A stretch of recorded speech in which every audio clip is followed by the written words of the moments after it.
Hello, I'm Matt Bromley. I am the Development and Inclusion Manager at Southampton and Isle of Wight Music Hubs.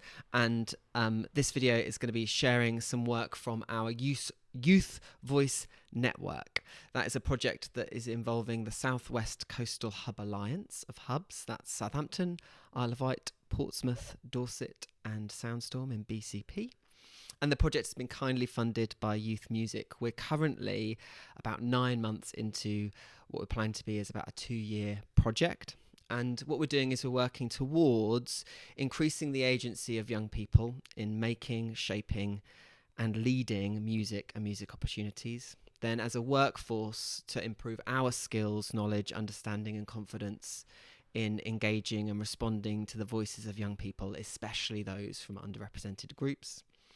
And as a group of 5 music hubs, we want to improve our equality, diversity, and inclusion practices. We're doing that over the 2 years with each area having their own youth voice engagement worker. And I'm joined by 2 today, which is very exciting, and we'll be hearing from them shortly. And each youth voice engagement worker in each region is developing their own action research projects which respond to local needs and local challenges.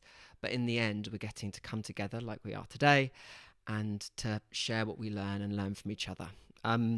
So today is part 1 of that conversation, and we're going to hear from 2 of our youth voice engagement workers. So first of all, why don't you introduce yourselves?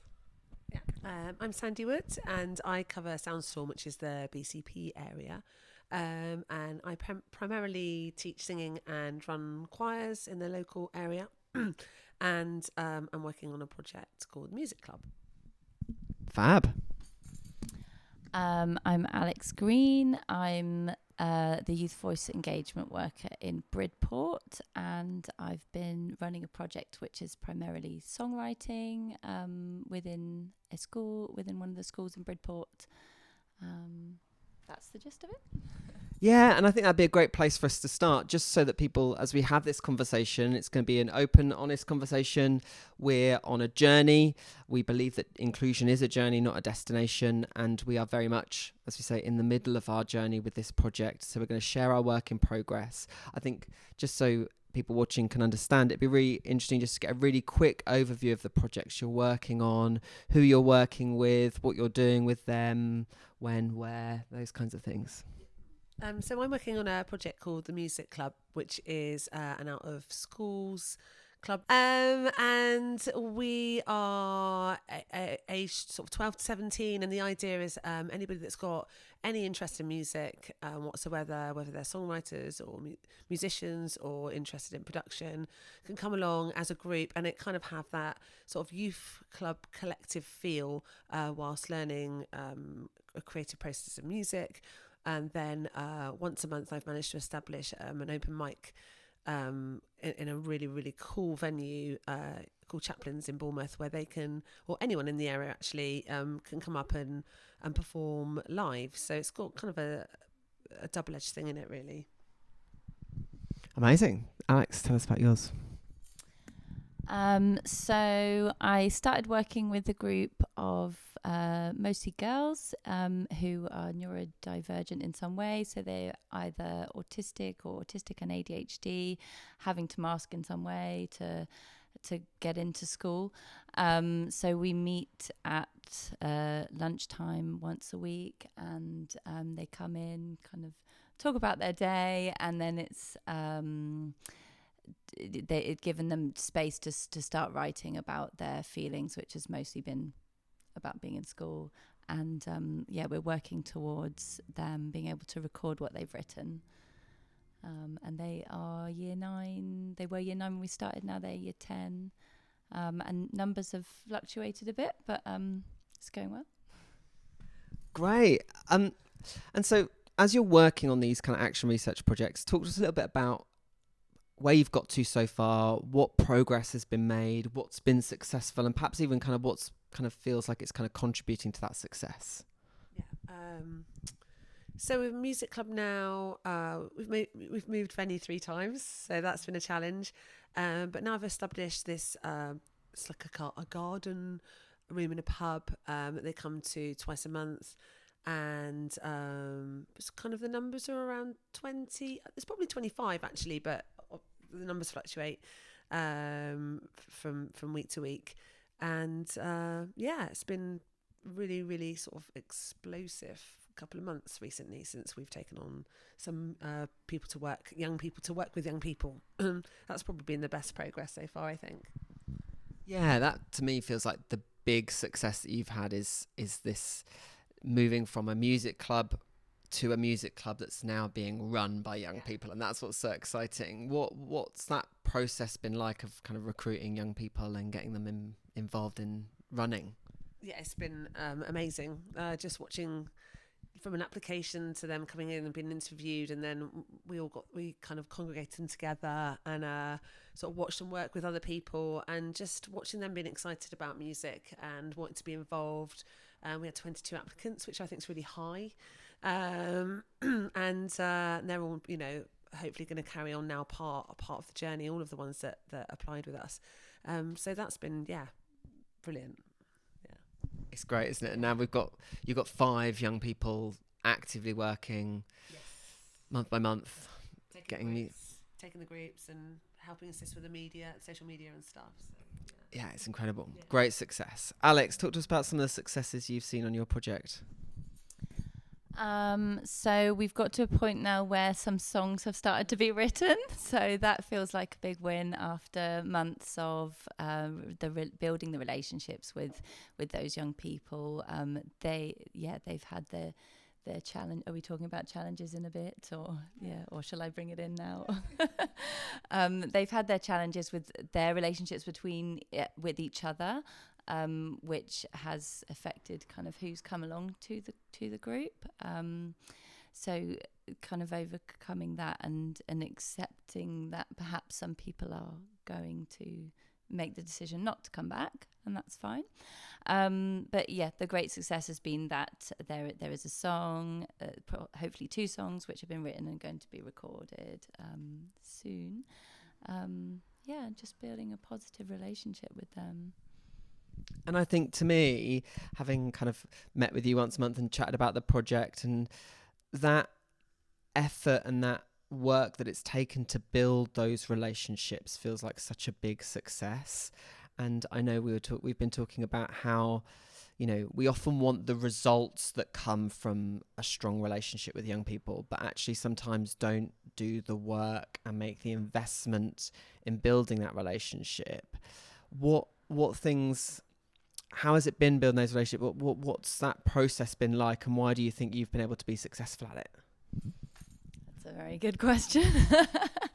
I think it's just it's having the short sessions, actually, of just that lunchtime period could feel like, okay, it's not long enough, we're not getting enough done, but actually just meeting for a short time every week and being there consistently, I think, has been the key thing. Like, they drop in, they come in, they have a rant about their morning, and then we kind of progress onto something on mind mapping what they're gonna write about. I think the consistency of being there every week, maybe.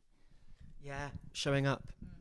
Showing up, and yeah. But I think also, I it's hard to say it about ourselves sometimes, but I'll say it for you. I think that investment from you and that determination to show up and listen, and actually sometimes quieten that inner critic that says I should be doing more, I should be forcing more, actually sometimes quietening that and just saying, actually, no, it's fine for me to be here, to listen, to invest, and you've shown that in spades, and it's been wonderful to see. Your reassurance, it's okay, you're doing something. Well, good, great, because actually, thank you. I really appreciate that. I suppose that is part of the what contributes to success. I hope is actually when we manage projects. How do we hold you accountable, and actually what do we support you in doing? And I hope I have been able to support you in doing that. Let's think about barriers and challenges then.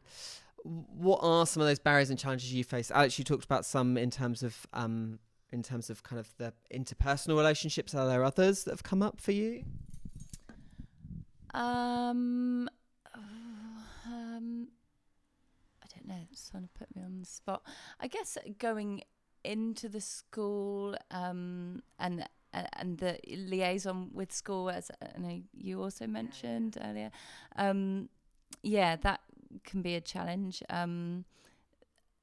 Just kind of knowing who to speak to. So I had I have a friend who works in the school who had kind of referred this group to me. So and then and then sort of let me run with it. So then it's kind of, okay, who do I need to talk to? Book in this room. Is this room available? And everybody's very busy in the school. So I guess the admin-y side of it has been a bit of a challenge. But yeah, especially when schools have such limited capacity and are doing so much more often with less these days. Actually, if you want to do extra things, sometimes you get a really great response, but actually that's a verbal yes, but actually in practical terms they don't necessarily have the capacity to support it. So to keep pushing through that and making it happen is great, because it can be a real barrier and challenge.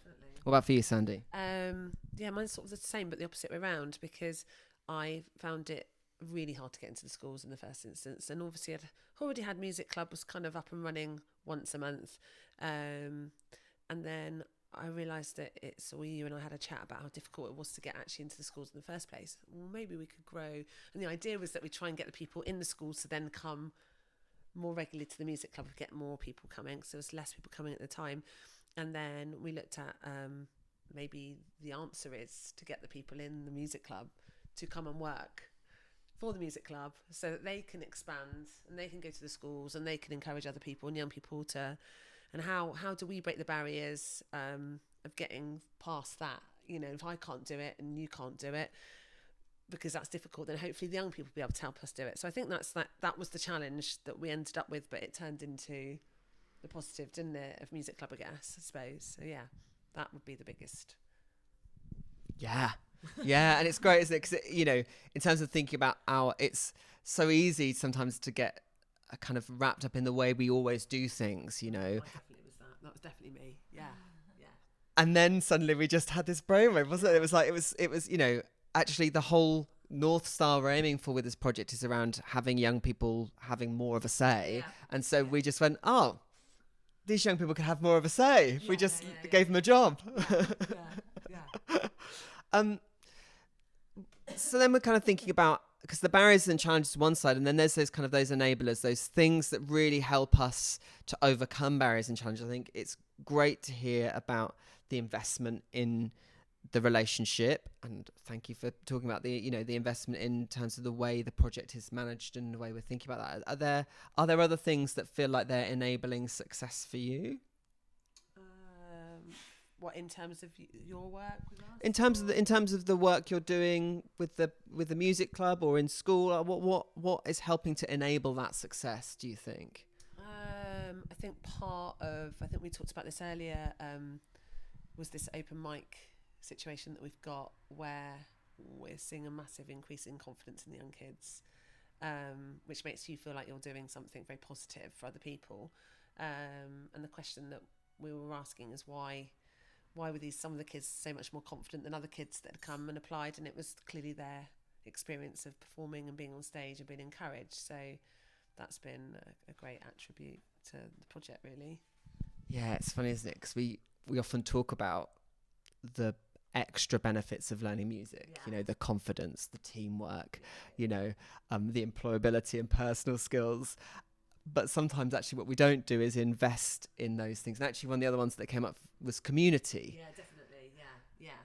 And we want a community around music, but sometimes we don't invest in that community, but we want the things that come from having community and confidence. And, and so actually I think for me, one of the big enablers is watching the music club is to see that you've set up a place where you invest in their confidence and their teamwork, and you invest in creating community, and then the payoff from that has been you've got confidence and teamwork and community that you can then build in this case, because I think for lots of us thinking about employing young people would be really tricky, because we're not sure that we have the young people that could do that work. But you've invested, and the payoff from that has been, well, there are young people that can do that work. Yeah, 100%. And I think watching them being on stage and like said to you earlier, like about making them, you know, your guitar's too loud, or turn that down, you know, all that stuff that you do as part of a band.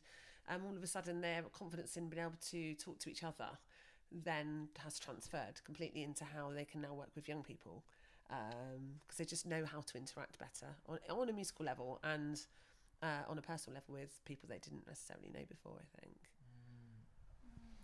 What about for you, Alex, in terms of enablers? It's so inspiring. I want to do the same in Britpop. I'm like, sounds great. I want to do that. What was the question? In terms of enablers for you? I think having the space to give them choices. So, for example, they've been able to say, we want drumming, we want to learn some drumming, so we've done a couple of drumming sessions, and then they would like to record and learn a bit about that, so being able to offer them the band lab sessions. It's just given them some ownership of it, I think. So I think that's why it's working for those that it's working for.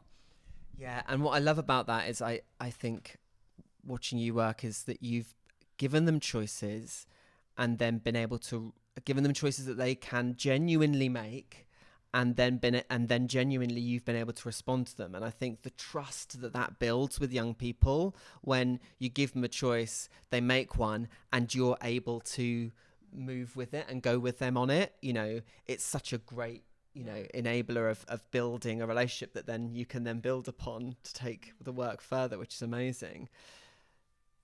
In terms then of impact on the young people and what that's having on them, what are you seeing in terms of the way this kind of work is impacting on outcomes for the young people you're working with? It's just giving them a space to rehearse more and perform, and certainly for the ones that are coming, that are kind of new to the club. We had our first one after the summer holidays, and a couple of them, 12, 13.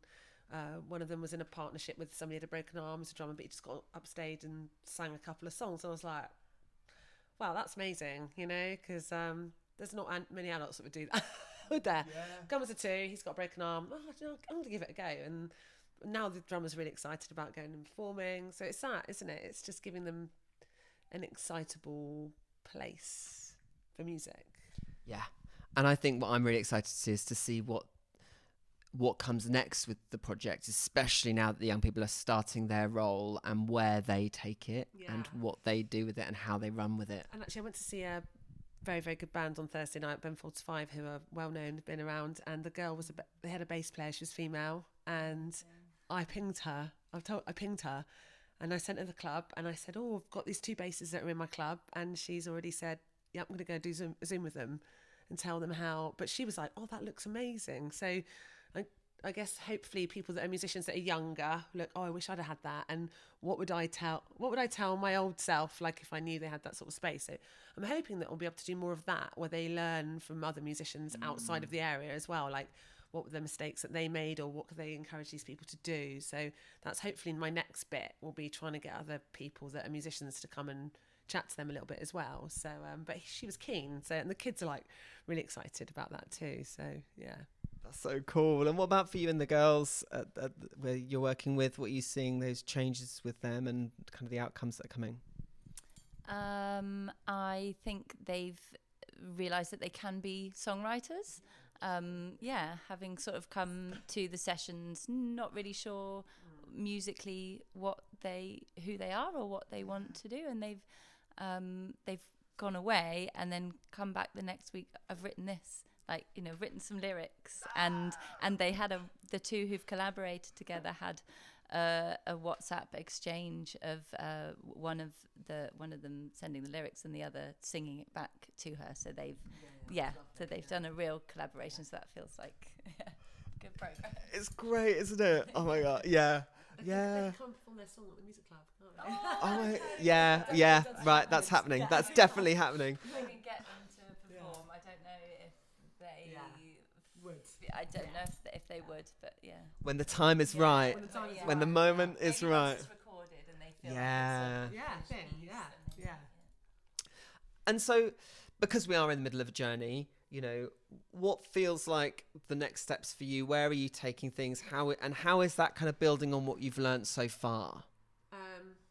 The growth is quite fast at the moment. I guess we're at a pivotal point, aren't we? Because we only employed the young people like a month ago, and already they've all got their ideas and what they want to do and how they want to do stuff. But we're rolling that out now. So actually, the first official them coming to work, because they came to the session last time, is them working next Tuesday.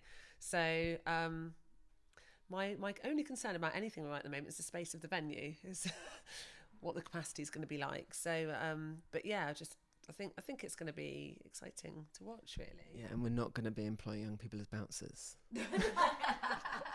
If you need door control, yeah. What a great problem to have. What about for you, Alex? What comes next? Hopefully them having a recorded thing that they can look back and go, I did that. Yeah, I did that. I can keep that forever. Yeah. I think that's for this term, and then who knows next term. Yeah. That's amazing. I mean, what great work. I'm going to say it now. I can't put into words just how proud I am to see the work you both do, and how inspiring it is to me, and how fortunate I feel that I get to catch up with you once a month and hear your amazing work. And actually, already I've learnt things from Sandie, and we're starting to employ a young person in Southampton to do some promotion work. I learned things from you, Alex, and I share them with some other people working in very similar situations, and get to share some of that work with them specifically, and I know that's really had a great impact on them and given them confidence around developing and investing in relationship, because I have to quieten that inner voice in myself too, and actually to see the impact you've had in doing that with your young people, and knowing the return that's come from that investment, it helps me. And so just a huge thank you to both of you. You're welcome. Thanks.